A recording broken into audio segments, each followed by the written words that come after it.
Filmukas tiems, kurie ieško, kur pavalgyti dienos pietus. Ir ne bet kokius dienos pietus, o skanius ir už padorę kainą. Tad šį kartą, draugai, aš jums papasakosiu apie valgyklą Stasio kampas, kuri randasi Klaipėdoje, Tilžės gatvėje.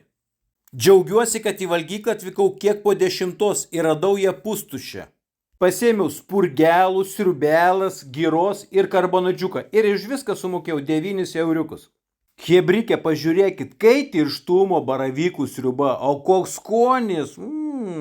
Komentaruose, draugai, parašykite, brangu ar pigu 5 eurai už tokį karbonadžiuką. Tiesa, grybų padažiuko pats paprašiau, kad mažiau užpiltų.